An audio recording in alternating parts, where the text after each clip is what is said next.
Hello everybody, welcome back to another fun adventure with BB. Today we're going to have Bible story time and we're going to go over our books of the Bible, but we're going to kind of skip going over our verses because the story I have to tell you is, I think it's pretty relevant, or what it's important for you to know about, and I think it's important for maybe your parents and others around you to know about it too. So we're going to spend more time on that today. But I do want us to let's go over our books of the Bible just to keep us in practice. All right, let's start with the New Testament today, okay? All right, we're going to go with starting with our four Gospels, and we'll start from there, okay? Matthew, Mark, Luke, and John. Acts and a letter to the Romans. 1st and 2nd Corinthians, Galatians and Ephesians, Philippians, Colossians, 1st and 2nd Thessalonians, 1st and 2nd Timothy, Titus and Philemon, Hebrews, James, 1st and 2nd Peter, 1st and 2nd and 3rd John, Jude and Revelation. All right, that was the New Testament. I know y'all did so good. I'm so excited for y'all. Now let's go through the Old Testament, okay? Here we go. Genesis, Exodus, Leviticus, Numbers, Deuteronomy, Joshua, Judges, and Ruth. 1st and 2nd Samuel, 1st and 2nd Kings, 1st and 2nd Chronicles, Ezra, Nehemiah, Esther, Job, Psalms, Proverbs, Ecclesiastes, Song of Solomon, Isaiah, Jeremiah, Lamentations, Ezekiel, Daniel, Hosea, Joel, Amos, Obadiah, Jonah, Micah, Nahum, Habakkuk, Zephaniah, Haggai, Zechariah, Malachi. That's it. These are the books of the Old Testament. Very good. I know you all did great. All right, now let's kind of talk about the story. And you'll see that I'm dressed in my Winnie the Pooh pajamas. And the Winnie the Pooh pajamas are going to help tell the story today. The story is something that Jesus did when he was living on earth with his disciples. But one of the verses that's going to be real important with that is actually found in the book of Psalms. And Psalms, are songs that David wrote and other people wrote and sang to God and praised him. And they wrote their prayers out into songs, and they wrote their praises out into songs, and thanksgiving and all kinds of things. And this is one that actually, if you were in Bible drill last year, you would have learned this verse. I know a couple of you probably already know it, but it's Psalms 56:3. And Psalm 56:3 says, "What time I am afraid, I will trust in you." And I thought that was important for us to talk about today. This past weekend, I think we've had some bad weather, some storms have come through, bad winds, things like that. And then, back in April, we had tornadoes that had come through. And then there are things going on in the world that kind of make us kind of nervous and might even make us kind of afraid about things. And that's what the lesson today is going to be about, is fear and being afraid and trusting in Jesus. And the reason why I wore my pajamas today, I've also brought my bedtime stuff. This is my mousse that I sleep with every night. And I've got my little blanket that I wrap myself up in every night. And I've got my very, very fluffy pillow. And I know when you get ready for bed every night, you probably have things that you like to have near you when you sleep. I like to have my ceiling fan on, and I just cuddle up. It's just like to snuggle in the blanket and snuggle with my little snuggly mousse. And it makes me feel comfortable. It helps me to rest. And I was thinking about that, and I was thinking about all the storms that we had this week. I don't know if y'all do, but when bad weather comes and you're at night and you're asleep, does it make you hard to go to sleep, afraid to go to sleep? I'm the kind that if it's raining real hard outside, I can go to sleep so well. It's good snoozing weather is what I call it. And I like to do that. But there's some that the weather will make them nervous and keep them awake. And I want to tell a story. I'm going to have to think back of where it is. The story is actually in 3 of the 4 Gospels. It may be in all 4 of them, but let me see if I can find it in Matthew really quickly. I think it's in Matthew chapter 8, actually. Let me look. No. Yes, it is. Yes, it is. It's Matthew chapter 8. It's also in Mark, and it's also in Luke. And actually, I haven't looked to see if it's in John. But in this story, this is telling us something about Jesus and when storms come. And this is pretty interesting. I want you to kind of set it up for us this way. Jesus, in Matthew chapter 8, he is doing all sorts of things. He's healed a sick man, and he's preached and taught, and there's crowds following him everywhere. And he just, people are coming and say, we'll go anywhere with you, Jesus. And he tells them exactly, what it's going to take to follow him, and that they'll have to leave everything else behind and come after him. And some people are just wanting to do other things first. And he's saying, following me is the most important thing. And it's just, all day long. And in that weather, and where he lived, it was hot. It's desert mostly and hot. And then he's standing out. And then one time there's so many people that he gets into, Peter and Andrew, that's his 2 disciples, gets in their fishing boat and stands up so his voice will carry. At the Sea of Galilee, he's standing there and he's talking, so his voice will go over to all the people so they can hear him. And after all that's over and they all go home, he's tired. He's been doing work all day. He's worked hard and he's tired. And he tells all of his disciples, he says, let's get in our boats and go over to the other side of the sea, which was a long way. It wasn't like just a regular lake here. It was big, almost like the ocean. It was so big. You couldn't see one side from the other.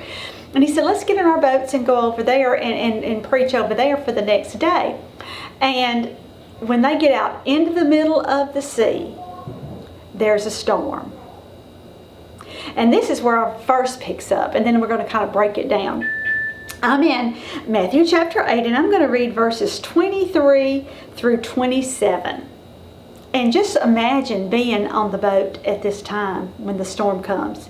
It says, then he got into the boat and his disciples with him. And the next thing they knew, they were in a severe storm. Waves were crashing into the boat, and he, Jesus, was sound asleep. We're going to come back to that in just a minute. They roused him, saying, Master, save us. We're going down. And Jesus reprimanded them. Why are you so afraid? And then he stood up and told the winds to be silent, and the sea to quiet down. Silence, he said. And the sea became as smooth as glass. And the men rubbed their eyes and just went, what is going on? The wind and the sea even obey him. Let's think about that. Now, Jesus is done all this teaching, and he's ready to go to the other side, and he gets into the boat and he goes to sleep. And he's still asleep when this storm comes. And the men, and these people are used to being on the water. They know what to do when a storm comes. But it is so severe and so scary to them that they are just like panicked. They don't know what to do. And you look down and there's Jesus asleep. Now, I don't know if you sleep like this. Sometimes I do. Sometimes I can sleep and it'll be a real light sleep. So if I'm asleep and I hear somebody talking, it'll wake me up and I can talk with them. Excuse me. But sometimes I can be so tired and I can be sleeping so hard that it takes a lot of shaking and a lot of yelling at me to get up. And for some reason, I kind of think that's the kind of sleeping that Jesus was doing. Jesus was tired. He'd been preaching. And he was comfortable, apparently comfortable enough that he could go to a sound sleep.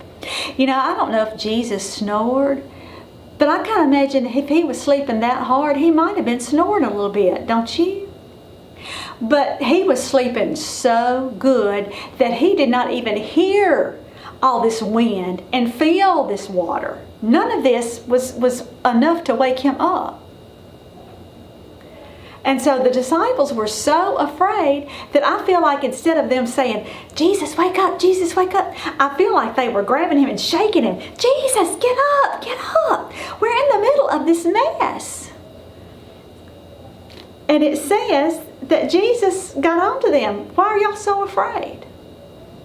And what he does next is pretty amazing. I don't know if you've all done this, but when I was a little girl, sometimes I would, if my parents weren't around right in the room with me, I'd do some silly stuff. Like I might hit my brother, or we might fight or something like that. But the minute that my mama or daddy came in the room, I stopped because I knew I was going to be in trouble. And they could give me a look, and whatever I was doing, that I stopped because I knew that they were in charge. Think about that. I knew who was in charge. So when Jesus woke up, when the disciples finally woke him up, and I wonder if he was like, oh, what is going on? And he looks up and he sees the storm, and he says, why are y'all so afraid? And in the middle of all this stormy winds and waves and all this water coming in the boat and all that, all Jesus says is silence. And Scripture doesn't say that all of a sudden the wind started dying down and the rain let go and the waves kind of settled out. It says at once the sea became smooth as glass. And, you know, I know that seas and waves are not people and they don't have minds to obey and all that. But think about that. It's almost like they knew who was in charge. You know? Jesus walked in the room. Jesus walked into the middle of the storm. Jesus walked into the middle of the mess and said, that's enough. And the wind and waves didn't have any choice. That was over. And it stopped. Isn't that about the coolest thing? That Jesus just got up from a sound sleep, looked at all the weather out there and just said, hush. And it stopped. I just love that, don't you? But you know what the cool thing about that is there?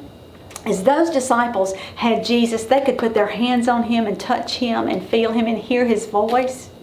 But I want you to know, and I want your parents to know, and I want all of those people that you love and that I love to know, that when we have a storm in our life, when things are causing trouble in our lives, when things are going crazy and we have no idea what to do, that the same Jesus that slept in the boat and woke up and told the wind and the waves to hush, and they hushed, he's with us too. He's with us in our boat.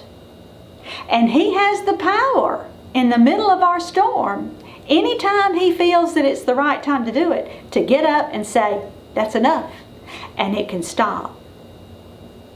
That is the kind of Jesus, that's the kind of God that loves us and serves us.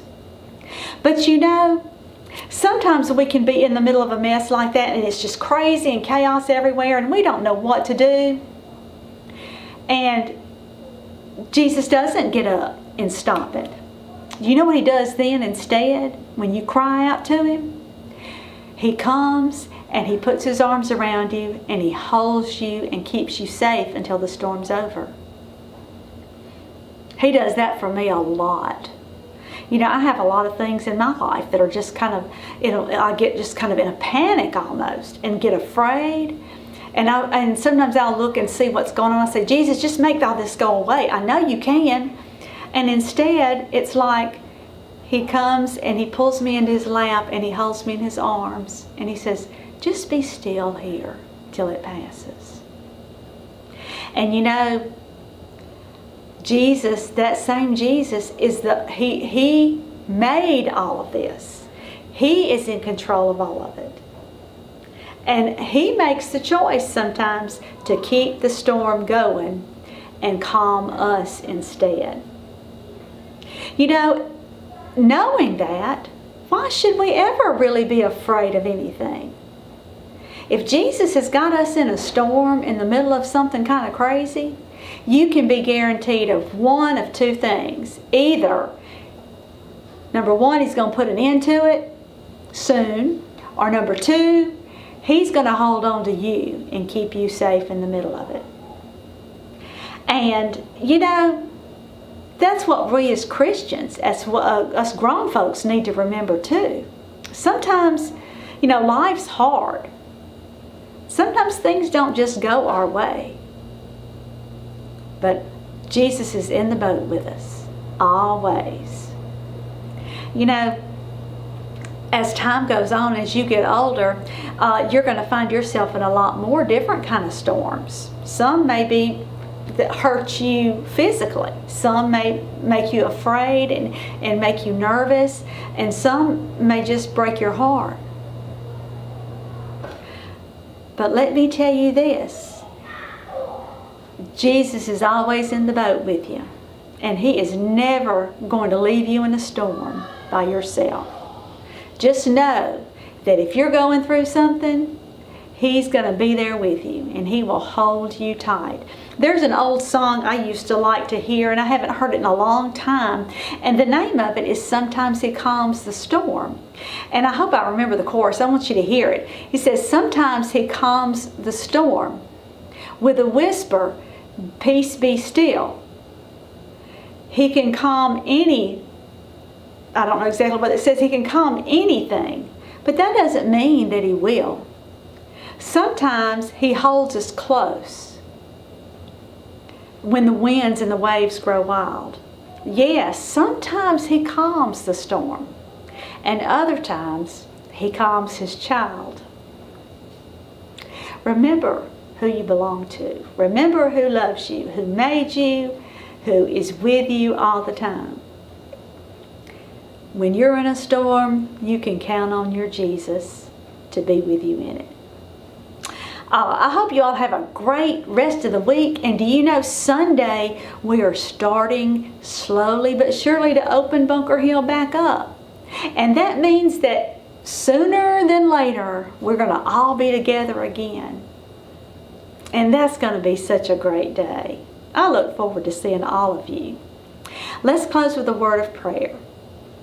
Dear Jesus, I just thank you that you are the God that you're with us no matter what's going on, Lord.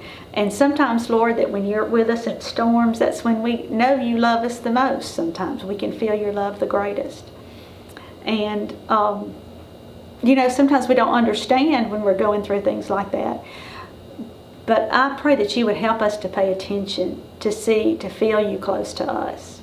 And Lord, I just thank you that you're powerful enough and you're strong enough that you can just say the words, just give the look, and the storm will go away. I just thank you for your power and your might and your ability to do that, Lord. That just gives us stronger faith in knowing that we serve a God that can overcome anything, that's more powerful than anything. Lord, I pray for these children this week, and I just pray that you would bless them as they do their summer activities. I pray that you would keep them safe, and I would pray that you would let them feel you close to them and let them know just how much you love them. Lord, I pray for our church, and I look forward to the day when everybody's back together again and we can all sing your praises together.